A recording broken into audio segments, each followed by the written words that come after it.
Art বা painting তো সবার পছন্দ, বাট আর্ট সাপ্লাইসের দাম সেটা তো অনেক বেশি। কিন্তু সবচেয়ে কম খরচে যদি এগুলো বাসায় বানানো যায় তাহলে কেমন হয়। তো আজকে আমি পেইন্টিংয়ের জন্য সবচেয়ে প্রয়োজনীয় কিছু জিনিস বানিয়ে দেখাবো, তাও আবার সবচেয়ে সহজ উপায়ে। তো চলেন ভিডিওটা শুরু করা যাক।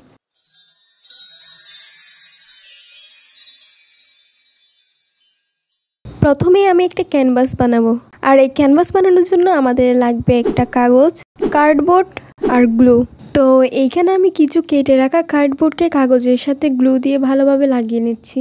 কার্ডবোর্ডের কোনো মেজারমেন্ট আমি এখানে আপনাদেরকে দেখাচ্ছি না, আপনারা আপনাদের প্রয়োজন মতো সাইজ দিয়ে ক্যানভাস বানিয়ে নিতে পারেন। আর এই কার্ডবোর্ড লাগানোর ক্ষেত্রে মনে রাখতে হবে, কার্ডবোর্ড যদি মোটা হয় তাহলে এক লাইন করে দিলেই হবে, কিন্তু কার্ডবোর্ড যদি চিকন বা পাতলা হয় তাহলে 2 থেকে 3 লাইন করে দেওয়াটাই ভালো, না হয় অপর সাইডে পিনগুলো দেখা যায়। তো এইখানে কাগজের মাঝখানের অংশটা কেটে গ্লু দিয়ে কার্ডবোর্ডের সাথে লাগিয়ে দিব। এবার আমাদের লাগবে একটা বক্রম শিট, আর এই বক্রম শিট সবসময় যে সাইজের ক্যানভাস বানাবেন তার থেকে 1.5 থেকে 2 ইঞ্চি বেশি করে কাটবেন, না হয় পিন করার জন্য আর বক্রমটাই খুঁজে পাবেন না।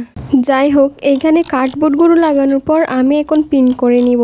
আর আমি বারবার পিন করার সময় একটা কথাই বলি, পিন যত বেশি লাগাবেন ক্যানভাস তত বেশি শক্ত আর সুন্দর হবে, এবং সাইডের অংশগুলোকে একটু ভালোভাবে পিন করতে হয়, না হয় খুলে যাওয়ার সম্ভাবনা থাকে। তো কথা বলতে বলতে আমাদের ক্যানভাস পেইন্টিংয়ের জন্য রেডি, কিন্তু পেইন্টিং করার আগে তো জেসু দিতে হবে। সো চলেন আগে জেসু বানাই। তো প্রথমে একটা বাটি নিয়ে নিব, আর এই বাটিটা আমি আম্মুর কাছ থেকে খুঁজে নিয়েছিলাম।